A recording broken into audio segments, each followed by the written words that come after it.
All right, this is the form to make an offer on a home. As you can see, it's not as easy as just writing down a price and passing it on to the seller. There's a lot of other info and a lot of other stuff that's involved. And I'll quickly note that this video, I'm doing it more from the buyer's perspective since they're the ones that have to fill this out. But if you're the seller watching this, you'll get a good idea of the gist of the form, but a lot of the things that I say here won't apply to you. All right, so this form here is what's used in most sales in the state of Florida, and it's called the FAR bar, which is short for Florida Realtors Florida Bar, FAR bar as is contract for sale and purchase, but we'll usually just refer to it as the purchase contract. Now, the as is part sometimes throws people where they think it sounds like a used car that has problems, and they sell it as is. But really what it's saying is that the person selling the home doesn't have to pay anything to make repairs. Like if the inspection reveals something wrong, some contracts will say the seller has to pay X amount, whatever, say $1,000, $5,000 to fix any problems before the sale. This form is just saying that the seller doesn't have to pay anything, but you can still always negotiate. So say there's that $1,000 problem, the price of the home might already be a little lower to reflect that. So anyway, just wanted to point that out about the as is. And this contract is 12 pages long. It's a lot of info. I'll walk through it here in the video. And I guess that's something a lot of realtors won't do. They'll just give you the contract and tell you to read it over. And if you have any questions, take it to an attorney. But it's like, what the heck am I paying you for then? So really, real estate people can't act as lawyers and can't interpret everything in the form. But I mean, you can at least walk through it with people. So that's what I'm doing here. And if you do have some serious questions, like say like what's the tax bill going to be next year, or what kind of costs am I looking at because of FIRPTA? And that's the Foreign Investment in Real Property Tax Act, and that applies to foreigners. If you have questions like that, you got to take them to a lawyer or an accountant. But you can still ask us questions. We're here to help, and if we can't answer it, let's just say we can't answer it. But don't hesitate to ask. All right, so getting into the form, I'll walk through this with you right now. But let me scroll back up. We've also made a PDF guide that has some info. Here's the link in the first page. And one thing that it has that's useful is for each section, it has a bunch of web links to other sites with more info. So be sure to take a look at that. Seriously, it's pretty good. All right, getting back down into the contract here. I'll note that one thing we did to help you in the form here is in addition to the video and that PDF, you can see each field here has an explanation. And we'll go through it all in this video here, but there's that explanation there to help too. And what controls that is at the top here, you'll see the wizard. It should be green, which means it's turned on by default. So the wizard is what shows the explanation and walks you through the form. You could turn it off like this. You can still see the descriptions here and you can still scroll through it. It's not as pretty. It's not as pretty, but you also can't walk through the form with it. So just know that that's what that does there. And I'll also note that by clicking the X here, it's turning off the wizard as well, which is kind of annoying, but just be aware that that's what that does. So if you have a box here and you want to close it, just click outside the box and that'll close it and keep the wizard on. All right, so getting into this, again, I'm not going to read through it all. You need to read everything. Pause the video if you want and read through it, whatever. Just be sure it's read. All right, so the first line you come to is the buyer name, which is you. Don't just write your name here real quick. You got to take a second, especially if there's two of you. The way you put your name here is how it will appear on the deed. Let's say you're a couple, John and Jane Smith. No, let's just say Smithsonian because Smith is boring. So you're the Smithsonians. You can put John and Jane Smithsonian here. Let's do that. John and Jane Smithsonian. Or you can put John Smithsonian and Jane Smithsonian. And sometimes people put, and I guess this was more popular in the past, I guess, like John and Jane Smithsonian, a married couple. Or if you're just one person, it could be John Smithsonian. Or like in the past, it would be John Smithsonian, a single man. So there's some links in that PDF guide that I told you about. If you're interested, that can help give you an idea about that. Or you can talk to a lawyer about it too. And also, sometimes you get trusts or LLCs here. But if you're one of those, you probably already know what you're doing. So I probably don't have to explain much to you there. So anyway, fill in your name here. Then in section 1, you'll see the home's info. In part D here, this is all stuff that's automatically considered in the deal. Fridge, dishwasher, all that stuff. As the buyer, you can add extra stuff if you want it in the deal, like say the extra fridge in the garage. It's all a negotiation. If the seller wants to keep it, they'll just say no. So let's just put fridge in the garage. But it's important to note that don't put things like, say, a golf cart or a boat, because that's going to raise the purchase price. And let's say you're trying to buy a house for $200,000 and the boat raises it to, say, $210,000. Well, if you're getting a mortgage, that bank will only loan you the money if the house appraises at that $200,000 number, and they'll reject giving it to you at $210,000. So just be aware of that. We can do an addendum if you want something like the boat or the anything, we can do that. So just be careful. Also be careful if you're obnoxious and you put a whole bunch of stuff here, the seller might just reject it. So kind of use some judgment there. Section E, that will list what the seller is excluding. Like maybe they want the chandelier or something. So that'll be entered there. And again, maybe you want the chandelier. So remember, it's a negotiation. You can come back and enter the chandelier and try to negotiate for it. All right, section 2, the important part. This is the purchase price. In this first line here, you'll enter what you're offering for the home. Let's put $200,000.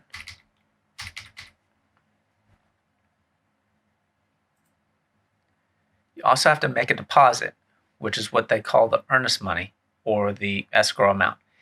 You don't have to put the money up right now, and most people don't. By default, we check the box indicating that. This box is saying you have 3 days. You can change that number too if you want, but 3 is the most common. So 3 days after the effective date to submit the money. And you need to know what the effective date is because this term is used a lot. The effective date is the last date on this contract from either the buyer or seller's signature. It's basically the date the deal was approved. It's when the last person signs off on it.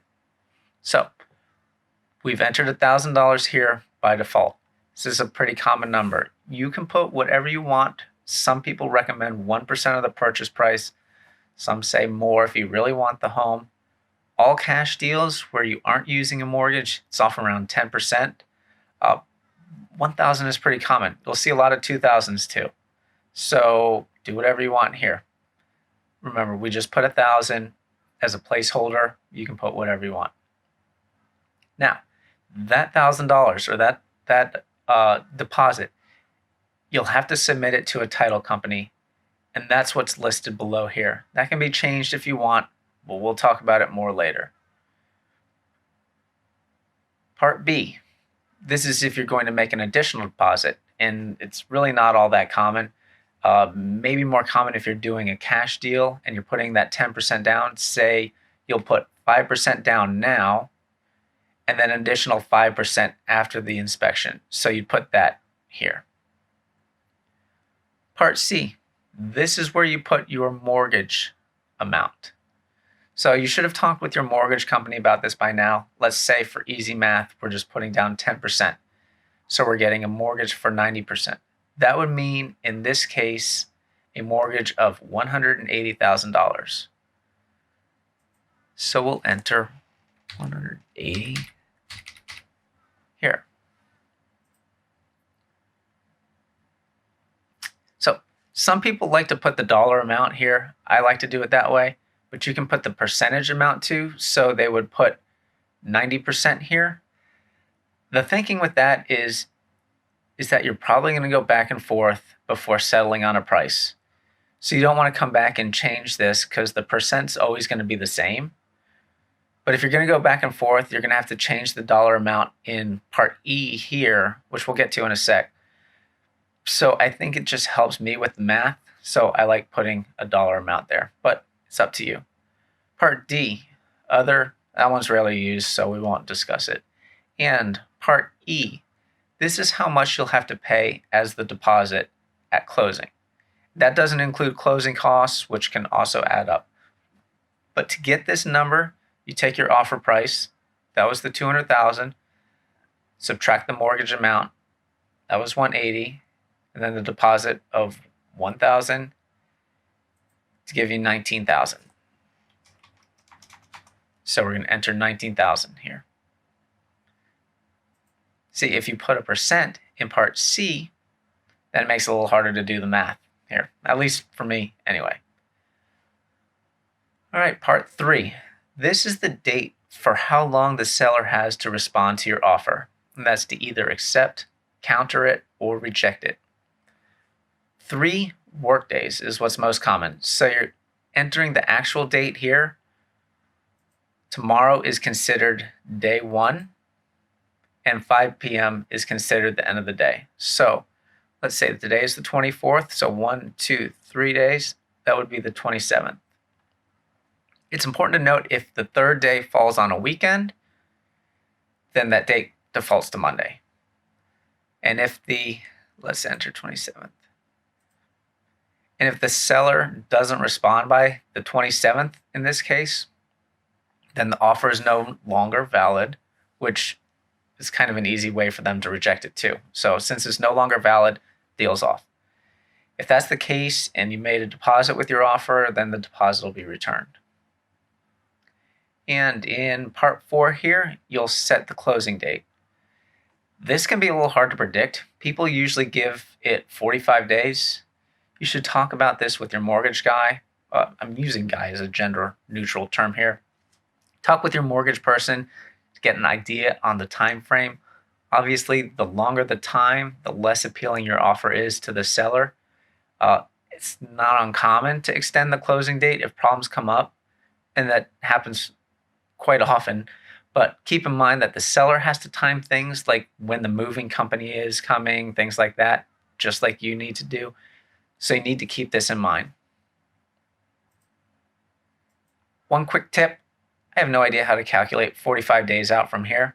If you're looking at that PDF guide that I mentioned at the beginning, there's a link which calculates 45 days. So you just enter 45 days from whatever the date is, and they'll tell you what that actual date is.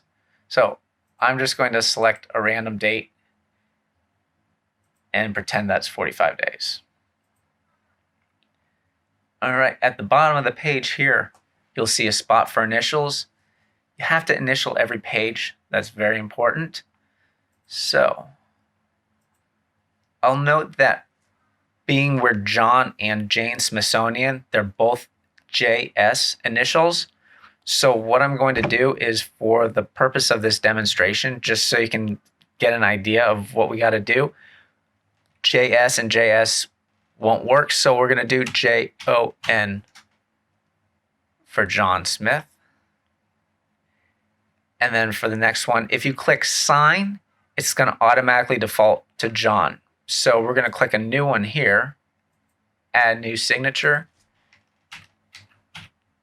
We're going to do JAN for Jane instead of the JS, just so you can see it's not JS and JS.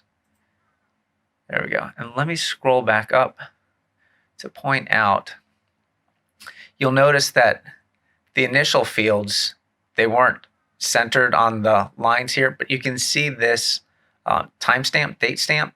You can see how it kind of overlaps here. So the reason these are spaced out and you'll see them spaced out a little funky throughout the document. This is the reason why. All right. Number 5, part 5. This deals with extensions, and it deals with specifically if the lender hasn't gotten the required disclosure documents to the buyer in time. It also deals with force majeure, which is like a severe weather incident. And like here in Florida, you might get a hurricane, and for closings, that can push that back. So that's what that deals with.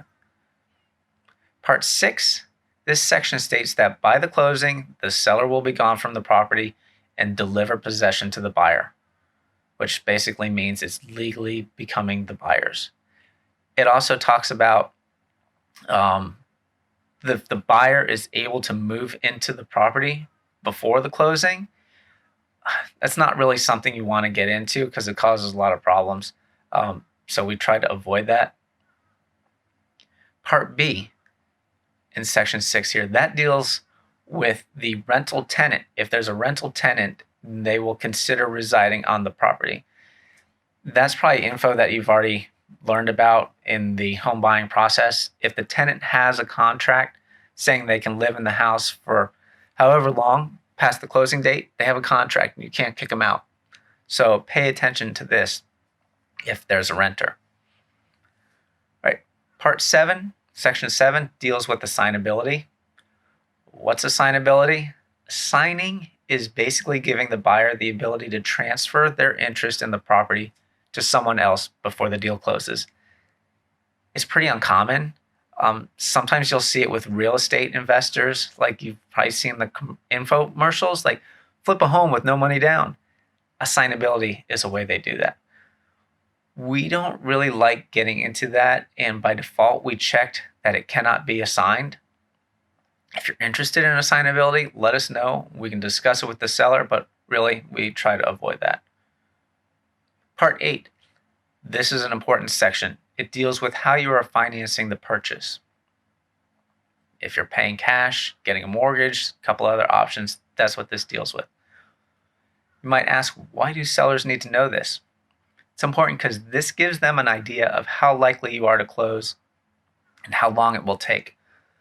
A buyer with a conventional mortgage and large down payment is more likely to close and close quickly. Buyers with a smaller down payment tends to be riskier and might not even qualify for their mortgage, or might take longer to close. So, starting with A, this is saying you're paying all cash. B, this is the most common. It's saying you're getting a mortgage. And it goes on a little bit about what kind of mortgage you're getting. You should have definitely had a conversation with your mortgage guy about this by now and have an idea of what to put here. So you'll put if it is a regular conventional mortgage, that's usually like with 20% down, or maybe you have less than 20% with PMI. PMI, basically, that's just an extra cost to your monthly payment. We won't get into that now.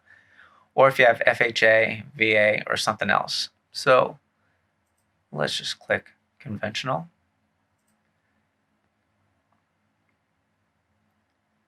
Then you fill in the amount of days you think it will take you to get this mortgage. We've defaulted to 30 days here, which is filled in. This also is something you should have an idea from talking to your mortgage person about. If you think it'll take longer than 30 days, or maybe it'll take less than 30 days, that's kind of risky. You can change that number, but 30 days is default here. Then you're going to indicate if it's a fixed or adjustable rate. We'll select fixed here. And then in this part, you can put an interest rate level in the not to exceed part here.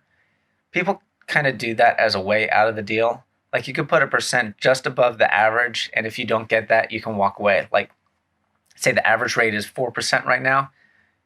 If you enter 6%, it's saying that if the lowest rate you can get on a mortgage is 6% or above, then the deal's off. It's not done all that much. Sellers don't really like it. So usually you just leave it blank, which means the prevailing rate based upon your creditworthiness. And then here you're going to put if it's a 30-year or a 15-year mortgage. defaults to 30 years here. We got 30 in there. Sometimes you'll get a funky loan like a 5-in-1 ARM with a fixed and a variable rate, but we can help with that. Part I. It's just saying that you'll apply for the loan within 5 days of the effective date. 5 is the default. You can change that if you want.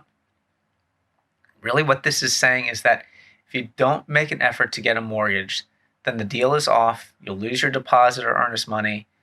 And it goes on to say that if you make an effort to get a mortgage and are ultimately unable to get financing, you're able to cancel the contract, be refunded your deposit.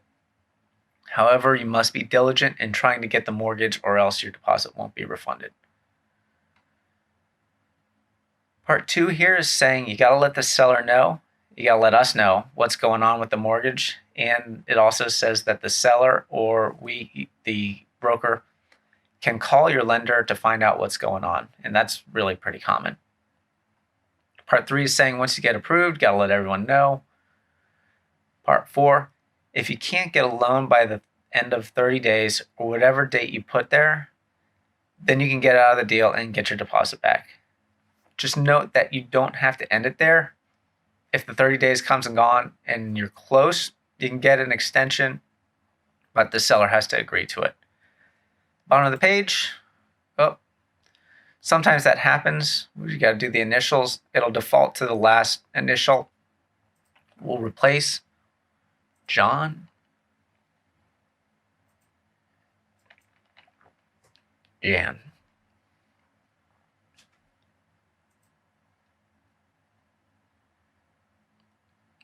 I'll note that part 5 here is saying you have to give written notice. If you, the buyer, don't tell the seller you're approved or denied by the end of 30 days, then the sale will continue like normal. So if you didn't get approval and it proceeds, then you'll lose your deposit. So remember, you can request an extension, so it shouldn't have to come to this. You guys can read the rest of these. It's just saying whether you can or cannot get your deposit back and how to do it. Move on to option C. Well, C and D are rarely used, so we'll just skip over them.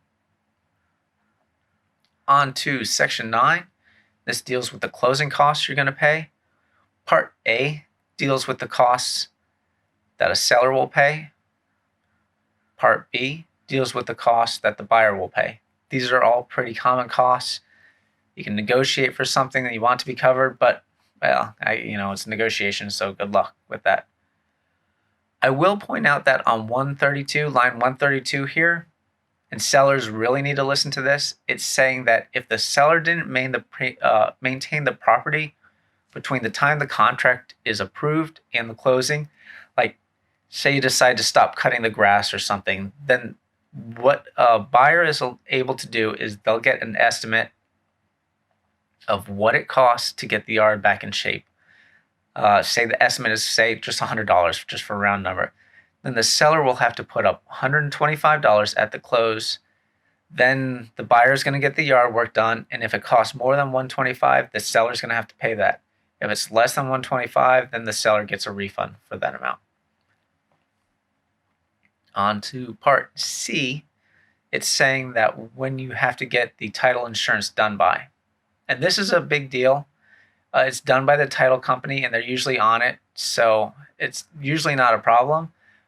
We put 5 days here. 5 days is pretty common. 15 is also pretty common. You can put whatever you want, but again, the title company is usually on it, so you don't have to worry too much about this. It also goes on to say that if the seller bought the home in recent years, and if they have a title insurance policy, they should give that to the buyer to review it and update for the new policy. All right, there's a lot of stuff there. I kind of just skimmed over that section, but be sure to read through it. For the check 1 here, check 1 is almost always I.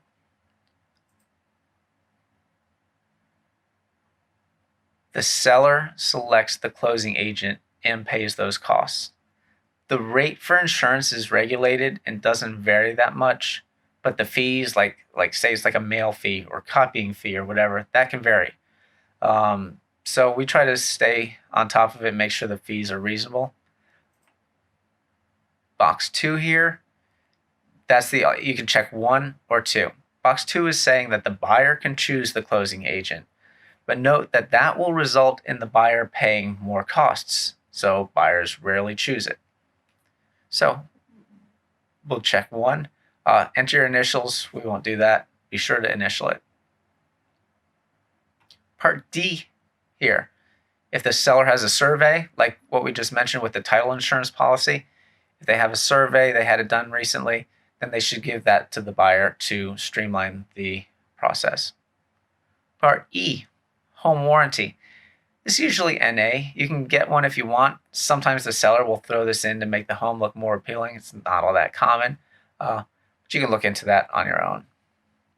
Part F, that deals with special assessments. Special assessments can be things like, say it's like the construction of new sewer lines or road paving or whatever, and they just result in an extra cost to the homeowners. Sometimes they just send one bill for these and the seller would have it paid and that would be the end of it. Usually, most often, they stretch the cost out for a while, like several years, so you have to make an initial monthly payment, quarterly payment, something like that.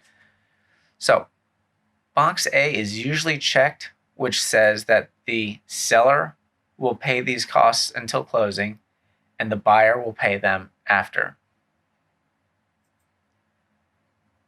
So be sure to read that over. Part 10. These are disclosures. Pretty self-explanatory. You can read through it. It's just some of the disclosures you might receive on the home. Again, scroll down, initials at the bottom. We're not going to do that, but you need to be sure to do that. And more disclosures on the next page. Number 11. It's also pretty self-explanatory. We kind of touched on it earlier, like the why should I mow the grass? My house is sold, so I don't care. It's just saying that no, you should care. Otherwise, you might have to pay for it to be fixed. Number 12. This is an important one. Talks about the inspection.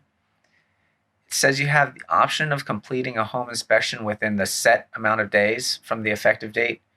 15 is the default and most common, but you can change it if you want. But also don't forget that we've already had the property independently inspected and the report is available on the listing page. However, if you like, you can still order your own inspection, especially if a lot of time's passed since the first one. If the inspection reveals things you aren't comfortable with, this section talks about your ability to cancel the contract, or you can try to renegotiate, but it has to be done within 15 days of the inspection. Part B says you can do a walkthrough before closing to make sure the property's been maintained and all the fixtures are still there. One tip to help with this is to take some pictures on an earlier visit to make sure that the stuff is still there on the final walkthrough. Sometimes people might swap out like a good fridge for a less good one and take the good one with them, so it's something to really pay attention to. And Part C states that the seller should help with any open or missing building permits. Again, initial at the bottom. We're not going to do that to save time. Part D here talks about if there's something like a termite contract for, like, say, a year on the house, then the seller will transfer that to the buyer, but the buyer doesn't have to pay anything for it. Part 13 talks about the role of the escrow agent and who can release the money. It also releases them from liability unless there are mistakes made on their end. You can be sure to read through all that. 14 deals with liability and is a way to protect the agent. It says that as the agent, we're relying on public records or info from other professionals. So if the info we pass on is wrong, you can't hold us liable. But it doesn't release the broker from issues that arise from neglect or from lying. 15 talks about when one party doesn't follow through with what they say they'll do. Part A here talks about that if the deal falls apart because the buyer messed something up and the seller gets their deposit, the seller can't get any more money, like if they wanted to sue. But if the seller doesn't take the deposit and goes to dispute resolution, it talks about it in section 16 below, then they can collect more money. Again, initial, we continue with A here. Part B says that if the deal falls apart because the seller messed something up and the buyer gets their deposit back, the buyer can still go to court to seek damages. So it's different from the last one. 16 is dispute resolution. If there's a problem and you can't come to an agreement, you go to mediation first. Then if it isn't resolved, then you go to court. 17, you got to pay a fee for mediation, and that fee is going to be split by both parties, and you will be responsible for your own costs like attorney's fees. However, if you go on to litigation, the winning side will have their expenses paid by the losing side. 18, these are standards, which are definitions or terms for common contract provisions. I'm not going to read through them all here, but you need to. Initial the bottom, and you'll see a couple pages of this. Initial the bottom again. Even if you don't fill anything out on the page, you got to initial. Let me note on part L here, one quick point. For the seller, is saying that you got to be sure to leave the utilities on through the close, because they got to be on for the final walkthrough. You can flip the breaker if you want to turn it off, but don't kill the power by that. Again, initial, and keep reading through all this. And initial again at the bottom here. Part 19. This is the addendums, or the additions to this contract. If you see a check mark here, there's an addendum, and you'll see it later in this document. As the buyer, you might have to fill in a few of these too. Note, if you're getting an FHA or VA loan, you're going to have to check this box, and then you're going to have to open this link, which provides more forms for you to fill out. It just provides more details on your loan. Box F is an appraisal contingency. What that is if you want the option to cancel the deal if the home doesn't appraise for what your offer is, but makes your offer a little less attractive to the seller, because that's one more thing for them to worry about. So if you do F, click on the link here, that will bring up the form, and you can kind of see a little bit more about this. I guess a little bit more on this is this form even necessary, really? Without wasting too much time here, the bank is going to make you get an appraisal, and they want it to appraise for at least what you're offering. Like, they don't want to loan you $200,000 for the home if it's only worth $180,000. Normally, when this happens, the bank will say, "Sorry, I'm not going to lend. The deal's off." Just because it doesn't appraise for that full amount doesn't automatically mean the bank will say no. They might see that you have plenty of funds and are financially able to go through with the deal. Like, say you're Bill Gates and you're buying this $200,000 home and it appraises for $180,000. The bank will probably still make you go through with the deal because they know you got the money to cover it. What they do is they lend the appraised value, and you have to make up the difference, which is more money out of pocket. Does it happen often? Not really. Lending standards are currently pretty tight, so it's really not as common. Especially if you have a low down payment mortgage because you don't have a lot of savings, you're probably okay on this one. Another box is H. That's the contingency form for homeowners and flood insurance. And what this is it lets you out of the deal if the cost for insurance is too high, but it makes your offer a little less attractive because it's just one more thing for the seller to worry about. It's not all that common either. The bank takes all these costs into account when they're doing the loan. And if the costs push up the affordability, then they'll just reject the loan and the deal is off. But if you want to do it, you can. You got to have some knowledge of insurance cost form first. You can't just put like a ridiculously low number and expect the seller to agree to it, especially because they're currently paying those costs. So you can click the link to that form to learn a little bit more. That's about it for section 19. Part 20, additional terms. There might be some extra info here. We can help if you see something there. And initial at the bottom of the page. We're not going to do that just to save time. And the last page you fill out has your signature and address. So let's do see it defaulted to the last initial. We're going to replace, we're going to add a new signature, full signature, John Smithsonian, sign, enter the date, just enter today's date. Another new signature for Jane Smithsonian. See, there's none for Jane. So,